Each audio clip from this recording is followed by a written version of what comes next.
Hola, que Dios te bendiga muchísimo. Aquí estoy desde el tren grabando el vídeo para la gloria de Dios. Voy a leerte la meditación de hoy para la gloria de Dios. Coge tu Biblia y vamos ahí a meditar en la cobertura del Padre, del Hijo y del Espíritu Santo. Dice así la palabra de Dios. Vamos a meditar el libro de Romanos 7, el versículo 4, luego el versículo 7 y luego el versículo 8. Dice: así también vosotros, hermanos míos, habéis muerto a la ley mediante el cuerpo de Cristo, para que seáis de otro, del que resucitó de los muertos. Escucha, a fin de que llevemos fruto para Dios. Versículo 7, vamos a saltar. ¿Qué diremos pues? ¿La ley es pecado? En ninguna manera. Pero yo no conocí el pecado sino por la ley, porque tampoco conociera, escucha, tampoco conociera la condición, la codicia, si la ley no dijera: no codiciarás. Versículo 8. Mas el pecado, tomando ocasión por el mandamiento, produjo en mí toda codicia, porque sin la ley el pecado está muerto. Vale, mi querido amigo, vamos a ir meditando cada versículo bíblico. El tema lo hemos puesto: no conocí el pecado sino por la ley. También vamos a hablar de habéis muerto a la ley. Eso es el versículo 4. Te invito a ir a ver la meditación de ayer, que vas a ver ahí impresionante todo lo que el Señor nos habló ayer. Mira, ahora vamos a hablar, pues eso, lo que te he dicho. No conocí el pecado, pero primero vamos a hablar, como te he dicho, habéis muerto a la ley, el versículo 4.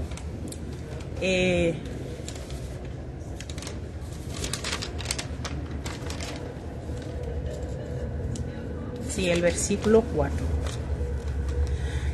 Mira, el creyente ya no tiene que acudir a la ley y a los sacrificios del Antiguo Testamento para ser salvo y aceptado por Dios. Ya ha sido separado del antiguo pacto, la ley del antiguo pacto, de la ley, y unido con Cristo. Y ahora acude a Cristo acude a Cristo para ser salvo, ¿verdad?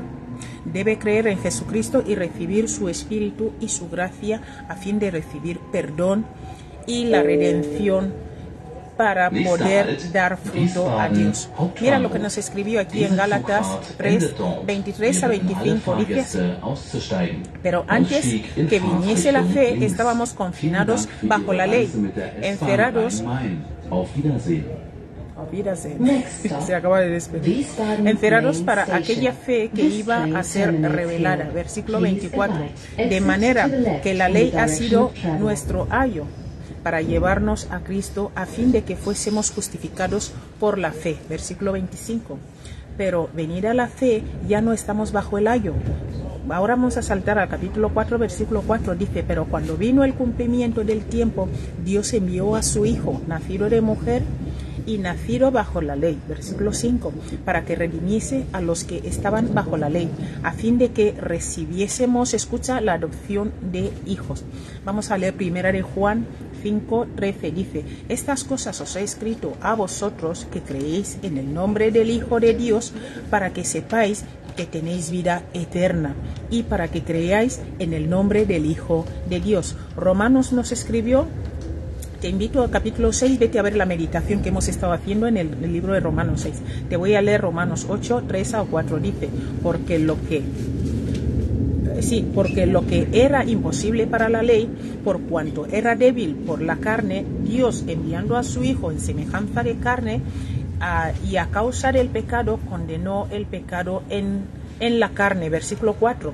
Para que la justicia de la ley se cumpliese en nosotros, que no andamos conforme a la carne, sino conforme al Espíritu. Te voy a leer ahora Mateo 5:17. Dice: no penséis que he venido para abrogar la ley o los profetas. No he venido para abrogar la ley, sino para cumplir, ¿verdad? Te voy a leer ahora Efesios 2:10. Dice: porque somos hechura suya, creados en Cristo Jesús para buenas obras, las cuales Dios preparó de antemano para que anduviésemos en ellas. Colosenses 1, del 5 al 6 dice: a causa de la esperanza que os está guardado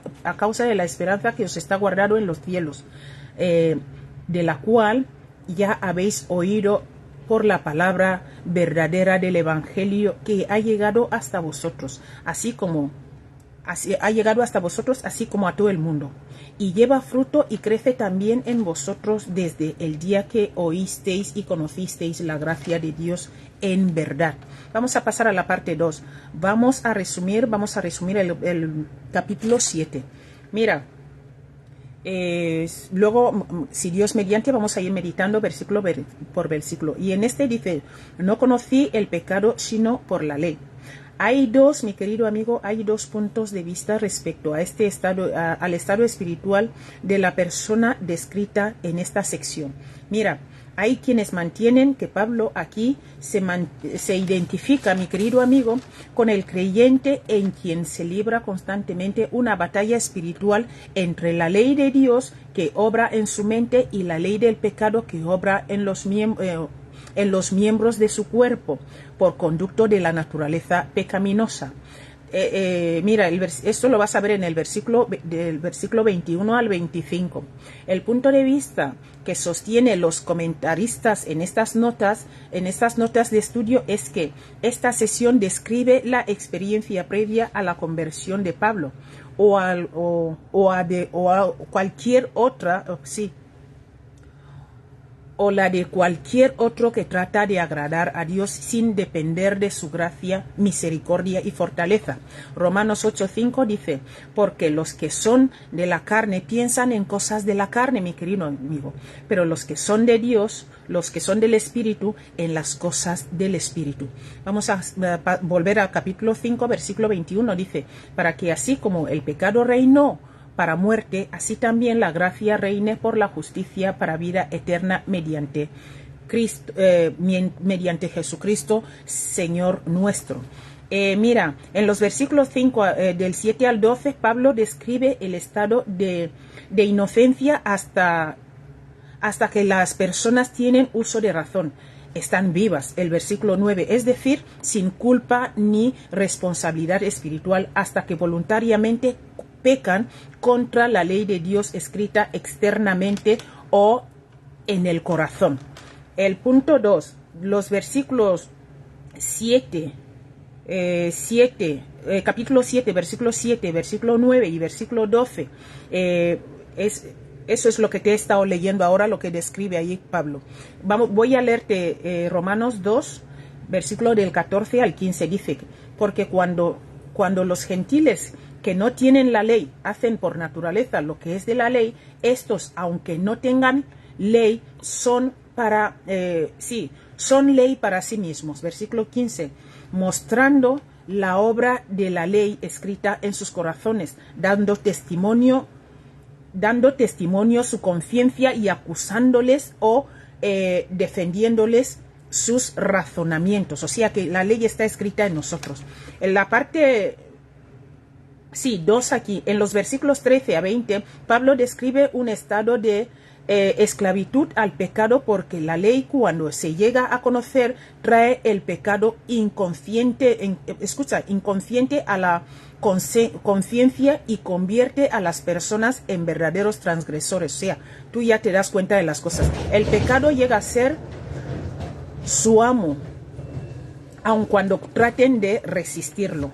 Para terminar, te voy a leer el tercer punto, los versículos 21 a 25. Pablo revela la desesperación que embarga a las personas a medida que las reduce a la miseria. ¿Qué hace esto? El pecado, el conocimiento y el poder del pecado nos reduce a la miseria. Que Dios te bendiga muchísimo. Esto lo hemos hecho aquí rápido en el tren. Un abrazo grande y nos vemos mañana si Dios quiere. Hasta luego.